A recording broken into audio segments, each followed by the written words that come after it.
10 ans après le livre, une série qui s'appelle Les Numériques. Il y a 40 chapitres, on va faire 40 épisodes. On se prend les questions une par une, telles qu'elles viennent. C'est passé dans le langage courant. T'entends là, t'es dans le bus, le métro. Ouais, je suis allé voir sur Internet. Aller voir sur Internet, c'est même plus la peine de parler de moteur de recherche. Alors, il paraît que quand on fait une recherche sur Google, mettons, c'est comme tu es en voiture à 70 km/h, tu vois un feu rouge, tu freines pour arrêter ta voiture au feu rouge. Soi-disant que c'est à peu près la même énergie. Bon, ceci dit, quand tu es en train de chercher sur Internet, tu conduis pas ta voiture. Donc, ce que tu dépenses en recherche là, tu l'économises ailleurs. Mais il faut pas que je me laisse aller, parce que là, on va être sur des routes trop sinueuses. On va en faire des coups de frein qui sont comme autant de recherche. Mais ça veut dire que j'ai été voir sur Internet. Non, quelque part, la recherche, elle va chercher un contenu.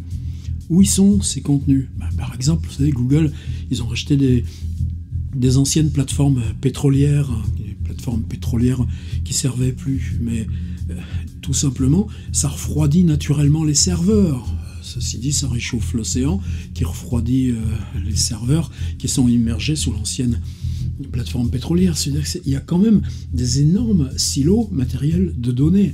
Ça veut dire aussi qu'il y a ces câbles transatlantiques qui vont chercher là où sont les données. Il y a des relais, des silos. Il y a des silos. C'est stratégique. C'est stratégique. Les silos de serveurs de boîtes comme Google ou Facebook, etc. Ils sont où ? Par exemple, il en faut dans Paris intramuros. Ils sont enterrés. On sait où ils sont enterrés ? Ouais, quelques-uns le savoir, mais c'est hyper secret. C'est parce que c'est tout simplement stratégique. Alors ça va nous empêcher de faire une recherche sur Internet, ça ?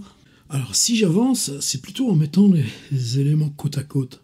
On n'est pas, justement, peut-être que ça aussi, Internet nous a appris à penser, non pas linéairement, un argument qui en entraîne un autre, mais à laisser se faire l'arborescence, presque l'arborescence fractale. Sur tel point, quand tu approches un point, tu le laisses diffracter. Et c'est là où Internet, immédiatement, a changé notre approche, là, dans le cerveau, en faisant de la recherche même une cartographie. C'est-à-dire, c'est pas un contenu à partir duquel on va établir la raison, c'est une cartographie d'interaction à partir duquel tu vas pouvoir agir. Et même là, cette question d'agir, ça peut être un point de départ. Je reprends mon vieux Flusser. J'ai mon vieux Flusser, le pauvre, il n'avait que 70 ans quand il s'est pris une voiture de face à Prague, où c'était la première fois qu'il revenait après l'exil dans les années d'avant-guerre. Geste, c'est un livre écrit en partie directement en français, puisque Flusser écrivait toujours dans la langue du pays dans lequel il résidait. À l'époque, il avait une maison à Pertuis, la frontière Vaucluse-Bouches-du-Rhône. Et ce livre, c'est ça qui fait mal au cœur, dans le fait qu'il ne soit pas réédité. Il s'agit justement d'une suite de gestes.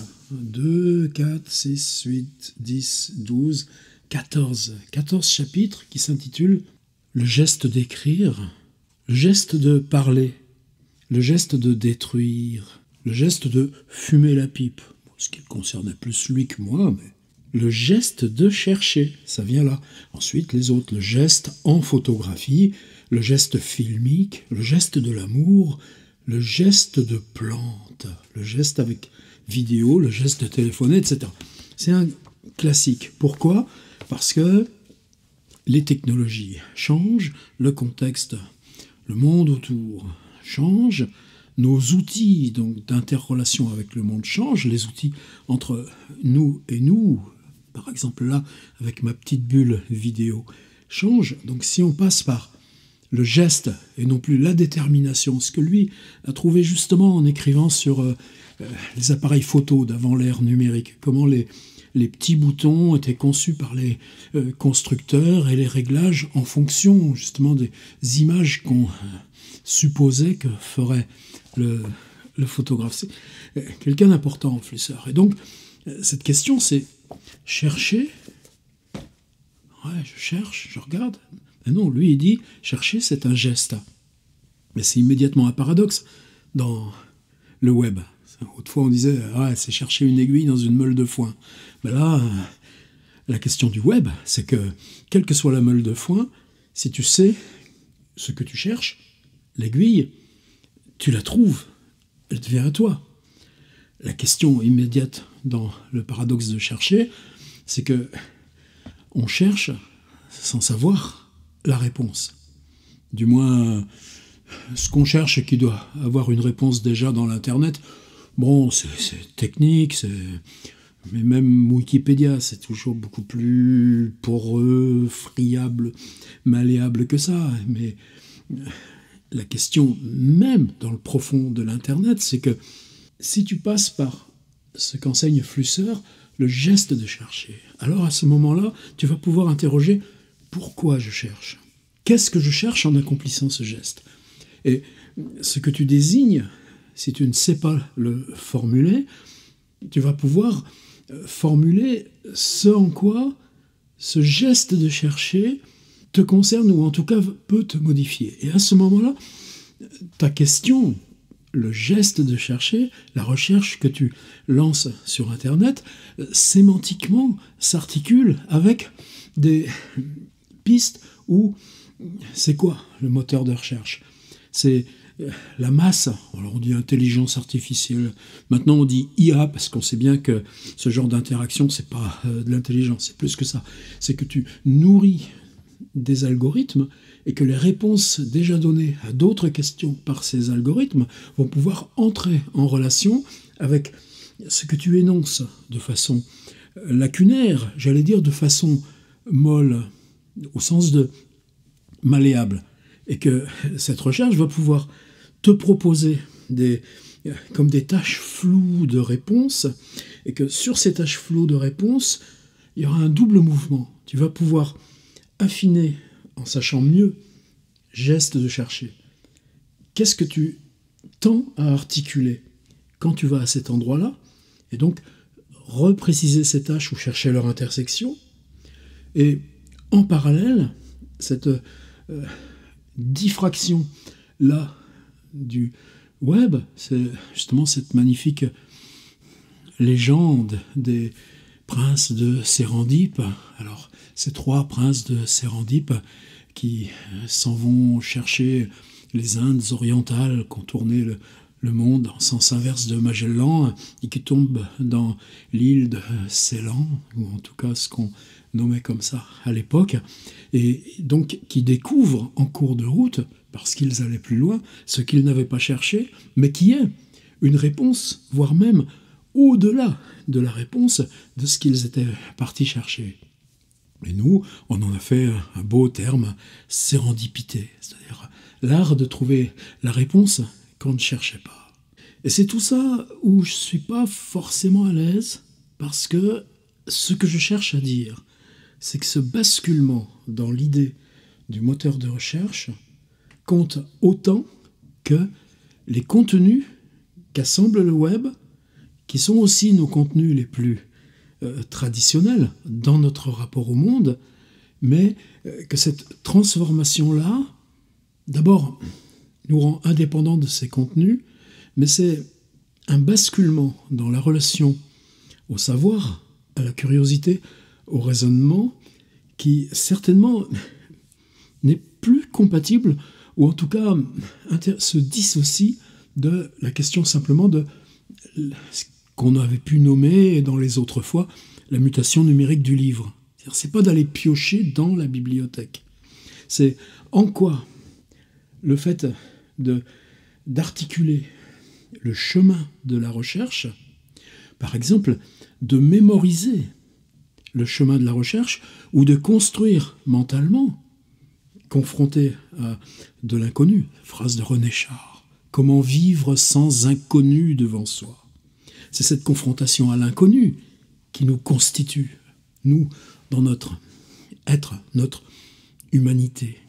Le basculement qui nous fait mémoriser le chemin de recherche ou prononcer le chemin de recherche devient une spécificité purement Internet qui n'est plus assimilable par simplement la totalité des savoirs écrits ou la totalité des savoirs même scientifiques où a priori on cherche quelque chose, on ne sait pas définir, mais en tout cas on sait que cette chose-là y est d'avance, comme dans les grands silos immergés de Google.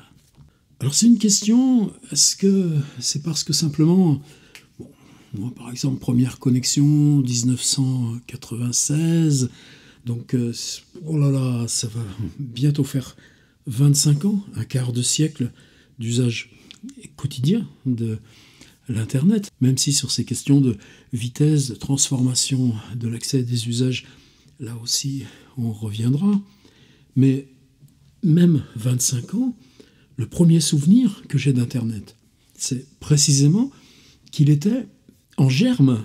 Ce germe d'Internet, qui était l'Internet d'il y a 25 ans, était déjà un moteur de recherche.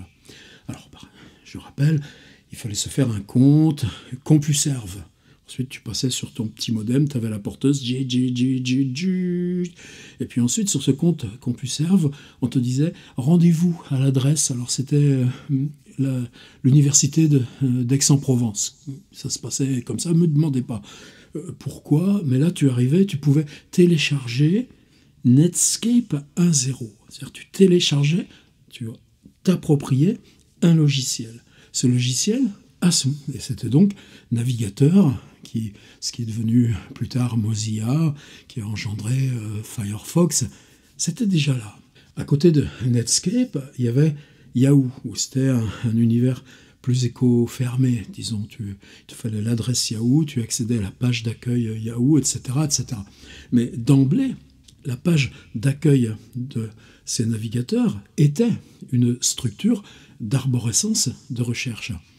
Au point que très vite, peut-être ceux-là, les anciens des bootcamps, ou en tout cas nous qui étions là dans ces premiers temps du web, peut-être que vous vous souviendrez d'un moteur de recherche qui était AltaVista. Et je pense qu'AltaVista, c'est la première occurrence pour moi de l'expression moteur de recherche. AltaVista, c'était pas un logiciel, un navigateur comme Netscape 1.0, c'était pas quelque chose comme Yahoo ou CompuServe, c'était une page Internet qui fédérait et indexait les ressources de Netscape, de Yahoo, il y avait aussi AOL et puis d'autres, et qui permettait d'induire une recherche traversant l'ensemble de ces ressources. Et je crois que c'est via AltaVista qu'on s'est posé pour la première fois cette articulation-là. Comprendre l'intelligence du moteur de recherche en tant qu'elle nous permettait de nous constituer comme propriétaires dans le web. Non pas propriétaires, mais de fabriquer notre jardin. Par exemple, le jardin littérature, qui était très sommaire encore à l'époque. Mais quel dialogue s'en instituait. Puis est venu Google. C'est venu en quelques semaines, c'est-à-dire comme on se passait le mot presque clandestinement. Dis donc, t'as été essayé Google, tu as vu Google, tu testes ça.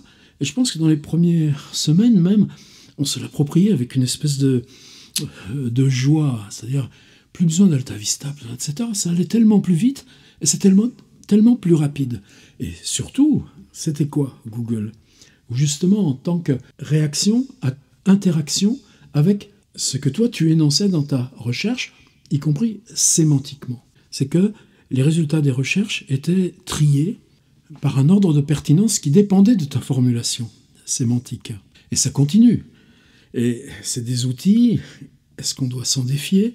YouTube, là, appartient à Google, c'est pas à ce niveau-là. Mais par exemple, mon propre site, il date donc de 1997, il y a eu plein de mutations successives, il y a des zones fossiles, des zones, des choses que j'enlève, etc.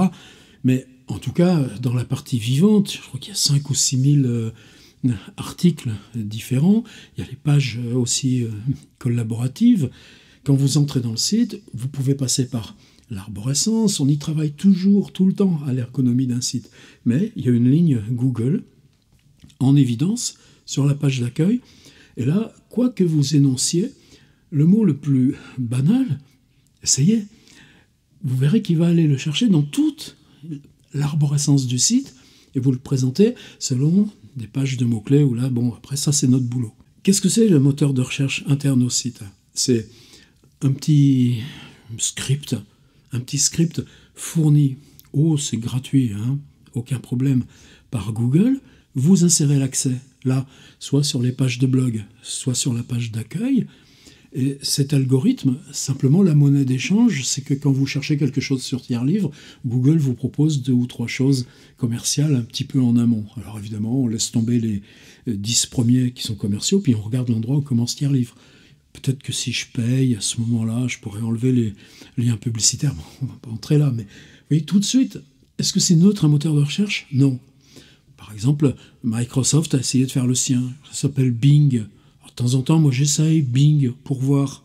C'est pas aussi bon que Google, donc tant pis. Alors ça va rappeler la Boétie. Discours de la servitude volontaire. Est-ce qu'on se place, nous, dans une servitude volontaire de Google? Il y a eu des tentatives européennes, je sais même plus le nom. Il y a des moteurs européens de recherche. Bah ouais, mais qu'est-ce que tu veux? Sa boîte, c'est lent, c'est incomplet. Et qu'est-ce que tu fais dans ces cas-là, d'ailleurs? Tu cherches à... Est-ce qu'il est capable de me trouver et comment il me trouve? Google me trouve beaucoup mieux qu'eux. Donc, tant pis, ce sera Google, le moteur de recherche. Ça a d'autres choses en cascade. Par exemple, sur les Mac, vous avez là-haut, sur la case de recherche, une option. C'est-à-dire vous pouvez chercher, tout simplement, par exemple, dans des dictionnaires ou des silos de dictionnaires. Mais ça, on fera un truc spécial dictionnaire. Ou vous pouvez faire en sorte que, de même que vous choisissez le navigateur par défaut, vous pouvez choisir que votre moteur de recherche par défaut sera Bing ou le moteur européen dont je ne sais plus le nom. Mais de quoi vit Firefox, par exemple, navigateur gratuit? Eh bien, il vit de la rente que lui fournit Google sur les recherches que Firefox convoie dans l'univers Google. Google rémunère Apple, les iPhones, les MacBooks, les iMac, etc. 12 milliards par an. Et encore, c'était il y a 2-3 ans. Et ça vient d'où ces 12 milliards que verse Google à Apple? Eh bien, simplement que via nos machines Apple, l'iPhone, pour chercher le truc, on s'adresse au service de Google. Et là, tout d'un coup, vous voyez comme l'idée moteur de recherche. Attends, je vais voir sur Internet. Alors là, je voudrais ramener à mon centre dans ces chroniques. Mon centre, c'est pas d'aller exposer ce genre de problématiques qui sont, disons, générales, peut-être banales, en tout cas ne nous concernent pas, nous, dans notre relation au livre, au savoir. Ce qui m'intéresse, c'est la plasticité du cerveau. Alors cette plasticité, elle est évidente. Bon, moi, j'ai déjà 2 générations après moi. Et heureusement, c'est ça qui nous donne la force de respirer puis de cogner encore, qu'ils soient là, les petits zombies là. Mais si je me projette à 2 générations avant moi, je cherche par exemple, mes 2 grands-pères avaient évidemment déjà un rapport très fort à la photographie, à la pratique personnelle de la photographie. Le Kodak à souffler, soit en usage documenté la vie familiale, selon une suite d'archétypes, etc., soit s'en servir aussi de façon créative. Laissons la chose ouverte. En tout cas, il y a des photos, il y avait même ces appareils, vous savez, de vision stéréoscopique, etc. Mais à une génération d'écart, combien mon propre père avait pu voir, sans parler de stocker à la maison, d'images du monde. Si je passe à 2 générations, et pourtant, les images qu'ils ont vues, ils ont vu 2 grandes guerres. Le grand-père maternel, il y était à Verdun. Il voit, il fait le récit d'un des derniers massacres où 3500 types vont mourir là, à 800 mètres de lui, sur sur un coteau en moins d'une heure. Et ça, c'est pas de l'image photographique. Mais si je parle quantitativement, nous, est-ce qu'on lit moins? On a souvent aussi ces trucs-là. On lit différemment. C'est la masse d'informations qui vous défile au quotidien est bien plus grande, même pour soi-même, comparé à ce que c'était il y a 10 ans ou à ce que c'était il y a 20 ans. Est-ce qu'on s'y perd? Est-ce qu'on a un rapport plus faible au texte lu parce qu'on le scrolle? Probablement pas. Mais ce que je veux dire, en faisant lien avec la plasticité du cerveau, c'est que, alors évidemment là aussi on a progressé sur les mécanismes qui permettent la fixation d'informations sur ces protéines qui sont sur la paroi extérieure des neurones et qui peuvent prendre différentes configurations dans les flux électriques. C'est pas ça pas là où je veux aller.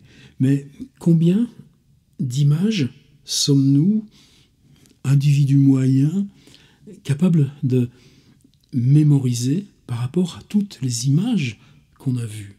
Le cerveau s'est adapté à évoluer plastiquement pour être capable de trier, mémoriser, oublier une masse d'images dont le défilement est beaucoup plus rapide ou au contraire beaucoup plus articulé par série que c'était le cas encore il y a 10 ans. Et lien direct avec moteur de recherche, c'est-à-dire il y a encore 2-3 ans, la petite manip, ouvrir le moteur de recherche Google, cliquer sur le petit truc au-dessus, image, et puis une image que vous avez vue là sur un site ou un tableau quelconque, eh bien, vous l'avez recopié sur votre bureau, vous le tirez là dans la barre de recherche, et Google va rechercher la source de l'image. Donc là encore, qu'est-ce qui change? Qu'est-ce qui change pour nous? C'est que la recherche d'une image ne passe plus par la formulation écrite qui serait simplement dire, installer le récit de ce qu'est l'image ou de ce qu'elle évoque. Non, l'image va chercher d'autres images et vous met en possession d'un ensemble qui ne s'est toujours pas constitué comme langue articulée avec des mots. Et ça, c'est des bascules. On est encore, j'allais dire, comme dit mon copain Daniel Bourrion, les dinosaures du futur. Mais c'est dans cet espace de comment l'évolution propre des moteurs de recherche modifie notre rapport tout simplement au monde, à ce qui existe. Par exemple, autrefois, combien de numéros de téléphone, ceux de ma génération, ça concerne déjà plus ceux de 20 ans, combien de numéros de téléphone on avait mémorisé, on était capable de pianoter sans aller rouvrir un calepin. À quoi ça servirait aujourd'hui? Des gens comme moi, dans nos cambrousses, on était même capable de retenir des listes entières de plaques d'immatriculation de voitures. À quoi ça servirait aujourd'hui? Et c'est là pour moi où il y a ce changement de paradigme qui paraît quelquefois si vertigineux, si abrupt. Là où autrefois on mémorisait des contenus, ce qu'aujourd'hui on mémorise, c'est notre propre manière de formuler une suite d'accès pour obtenir le contenu. C'est-à-dire que le contenu est toujours disponible. À quoi ça servirait de le télécharger comme un morceau de musique si, justement, en pianotant là sur le petit truc là de votre voiture, vous avez écouté récemment, etc., etc. Chez vous, vous dites, tiens, dans la voiture, j'écouterai ça, tel podcast, tel truc, on le pianote sur le téléphone, après vous êtes dans la voiture. À quoi ça servirait de se l'approprier? C'est-à-dire, on a toujours accès aux documents sources. Donc ce qui compte, c'est de travailler sur où est ma curiosité et comment je peux éduquer en permanence ma curiosité pour qu'elle ne se contente pas de ce que l'algorithme lui propose, mais cherche à prendre les bords, à traverser ces surfaces belles, brillantes, confortables, pour aller chercher ce qui fera miroir précisément par le contraire, parce que ça nous met face à nous-mêmes, parce que ça nous dérange. Et c'est bien là que quelquefois on a la rage. Parce que ce qui nous dérange le plus, j'ai parlé de René Char, j'ai parlé de Henri Michaud. Ils sont où les contenus numériques? Ça n'existe pas encore. C'est-à-dire qu'on en vient à construire une mémoire qui n'est plus de contenu, puisqu'on a toujours confiance dans le fait qu'on pourra accéder au contenu, mais on construit une mémoire qui est faite de suite de formulations qui donnent accès à. Vous n'irez pas avaler le contenu, vous saurez que pour rejoindre tel ou tel contenu, il vous faudra avancer ce mot et ce mot, et que dans votre formulation d'accès, ceci va vous donner toute petite balance, là, quelque chose qui tiendra dans les deux mains, mais où vous trouverez votre résultat. Et ça, ce changement intérieur, qui n'est plus de mémoriser, comme on apprenait autrefois tout, c'est-à-dire tout le système d'éducation, 2 fois 2, 4, 2 fois 2, 6, 2 fois 4, 8, 2 fois 5, 10, etc. Table de division, etc. Poème de La Fontaine. Et cette bascule de la mémoire, elle aussi, elle est historicisable. C'est-à-dire que même Homère, on en parlait dans chronique précédente, la composition d'un grand corpus, si elle est oralisée et tenue justement par les aèdes aveugles, elle s'organise rythmiquement ou par les assonances pour que la structure de narration permette la mémorisation. Comme par hasard, un livre dont la plupart d'entre nous se servons fréquemment, Arts of Memory, les arts de la mémoire, Frances Yates. Il est paru en 1966, un livre contemporain des arts de la mémoire de Frances Yates. Eh bien, c'est Understanding Media de McLuhan. C'est-à-dire 2 livres totalement fondamentaux, là, naissent en même temps. Réapprendre les arts de la mémoire, précisément au moment où tout peut nous être accessible, mais que le moindre endormissement et l'accessible qui te sera mis à disposition, c'est pas ça qui te met en mouvement. Et c'est là où il y a une contradiction. Et c'est là où cette transformation du cerveau, cette transformation profonde du cerveau, ou du pensée, de l'être de pensée qu'on est, qui est de mémoriser des chemins qui nous donneront accès à où se trouve le corpus, le site qui contient la totalité de l'œuvre de Gertrude Stein. Et j'en ai souvent besoin d'aller farfouiller dans cette œuvre de Gertrude Stein, numérisée dans un site HTML formidable. Est-ce que j'ai besoin de la télécharger? Oui, je l'ai téléchargée sur mon ordinateur. Mais est-ce que même l'ayant sur mon ordinateur, je ne vais pas plutôt me servir du navigateur pour retourner au site source, et dans le site source, savoir où c'était ce texte qu'elle a écrit en disant « je veux écrire un texte cercle ». Eh bien, là, on y est, dans le moteur de recherche. Alors j'ai commencé par ce jeu tout simple de l'usage ordinaire. Va voir sur Internet. C'est quoi « va voir sur Internet » ? Ben non, tu émets sémantiquement une recherche qui ira se confronter à des contenus bien précis, produits, éditorialisés par des agents bien précis. Et la force politique du web, y compris là, avec YouTube, qui est à la fois réseau social et moteur de recherche, grande bassine à contenu, c'est que précisément, là, moi, petit individu, sans même parler d'aller chercher un éditeur comme autrefois, ou sans même écrire au courrier des lecteurs d'un journal comme autrefois, voire même signer une Xème pétition, etc., etc. On peut simplement installer un contenu et se débrouiller à ce que, justement, la requête va voir sur Internet. Eh ben, le tien, il va passer sa petite tête là. Et là, c'est important aussi, parce que dans notre travail artistique, le passer sa petite tête dans une recherche formulée, pas forcément. Va voir François Bon, un livre qui s'appelle va voir Traduction de Bartleby par François Bon. Non, c'est pas ça. C'est juste que dans notre production artistique de littérature, il y a aussi inclure comme structure du texte Alors, dans un livre, j'en ai parlé l'autre jour, il y a ce métatexte, etc. C'est que nous, cet univers de métadonnées, c'est pas simplement pour manipuler sur une table de librairie.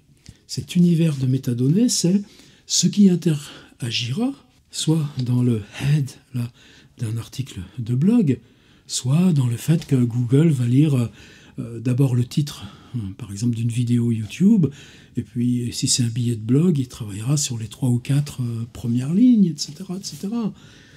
Là, on entre à chaque fois dans des petites choses très pratiques, mais cette question que les métadonnées fassent partie du geste artistique, littéraire, par exemple, c'est tout à fait neuf. Va voir sur Internet, tiens, dire un truc. Par exemple, à partir allez, disons 55-60 ans, mais je vous assure que ça se... Par exemple, tu me demandes là de parler des Rolling Stones. Des fois, j'ai fait des conférences de 3 heures sur les Rolling Stones. Là, tu me demandes ça. Voilà, comment il s'appelait celui-là? Puis on te dit, tiens, va donc parler de... il s'appelait comment celui-là, etc. Le nom sur le bout de la langue, le mot sur le bout de la langue. Alors, on peut rigoler, c'est pas ça la question. C'est de dire, tu trouves pas tchonk, t'as le téléphone. Toi-même, c'est ça aussi qui interroge, justement, dans les gestes. Tu es à table, t'as posé ton téléphone à côté, là. Est-ce que c'est bien? Est-ce que c'est pas bien? C'est pas la question. C'est se dire qu'à chaque moment, cette question que je suis plus capable de formuler. Ça s'appelait comment ce bled? Avant-hier, j'étais avec la responsable de la maison Aragon-Triolet, là, près d'Étampes. Je lui dis, mais juste à côté d'Étampes, là, à 10 km, il y a cette grange où Blaise Cendrars, là, pendant la convalescence, après son amputation, a appris à écrire de la main gauche et a écrit un texte qui s'appelle « La fin du monde ». Elle ne savait pas où c'était. Alors, mais il s'appelle comment ton bled? Alors évidemment, tu cherches Cendrars, Essonne, fin du monde, bam, et tu as le nom du bled. Mais tu as remplacé par le geste, tu n'as pas mémorisé ce qui concernait Blaise Cendrars, tu as mémorisé comment tu vas retrouver le nom précis de ce hameau. Et effectivement, tu lui dis le nom du hameau, ah ouais, je vois où c'est. Mais là, se dire par exemple, non, je me refuserai à ça. J'attendrai que ça revienne, parce que ça y est là-dedans. Est-ce qu'on est soi-même comme un grand silo immergé de Google? Ouais, peut-être il y a quelque chose de ça. Et c'est ça, je dis que le moteur de recherche, c'est à deux sens. En quoi on peut apprendre à travailler par rapport à soi-même avec les mêmes astuces de ce qu'on lance dans une recherche. Par exemple, moi, mon problème, je vais finir là-dessus parce que là, on déborde. Je vous parlais à Rolling Stones. Tu es concentré sur quelque chose, tu dois faire une intervention publique, un atelier, tu fais un reset disque dur. Boum, boum, boum. Et ça marche d'ailleurs. Tu dois faire un cours, tu fais un truc, bon, tu révises, pas de problème. On tient là. Disons que c'est sur des champs un peu plus étroits avec l'âge, mais on est largement aussi performant sur ces champs plus étroits. Et la curiosité, c'est que si tu te refuses à aller chercher sur le web, au bout d'un moment, tu vas avoir ce flou qui se redessine. Mais c'est ce même flou que tu lances dans les recherches sémantiques Google. Alors moi, par exemple, ça prend... qui joue du clavier en ce moment avec les Rolling Stones? C'est un type, ça fait 30 ans qu'il est là, Chuck Leavell, parce que tout simplement c'est l'arrangeur, c'est lui qui fait les parties de basse, c'est lui qui fait les trucs, c'est lui qui fait les setlists, c'est lui qui fait, etc. etc. Donc c'est pas simplement c'est un Américain. Une fois qu'il est plus avec les Stones, il part protéger les forêts, cultiver sa propre forêt, quelqu'un de très respectable. Mais ce savoir emmagasiner au bout de 25 ans, c'est ce qui fait qu'il sera toujours sur scène avec les Stones. Mick Jagger, il a une sorte d'assistant pour travailler quand il est en studio, travailler sur les effets spéciaux, travailler, etc. Il s'appelle Matt Clifford. Matt Clifford aussi est sur scène pour le faire accepter aux autres et dire bah ouais, mais s'il fait les cuivres, il n'y a pas besoin de payer un cuivre, etc. etc. J'ai toujours du mal à me souvenir du nom de ce Matt Clifford. Quelquefois, c'est même encore pire, je ne me souviens plus du nom de Chuck Leavell. Ah ouais, les Stones, Et puis au bout d'un moment, la question elle se formule comme ça. Mais c'est quoi le nom de Chuck Leavell qui est sur scène avec les Stones? Tu restes dans l'univers du questionnement et de l'attente, et c'est par la formulation de la question et de l'attente que ce que tu cherches est venu. Tu dis pas « Ah, c'est Chuck Leavell », non. « Ah ouais, tiens, j'ai pensé comment s'appelle Chuck Leavell? Oh, c'est pas une fin très honorifique par rapport aux enjeux que supposait cette chronique. Devenir soi-même son propre moteur de recherche. À demain.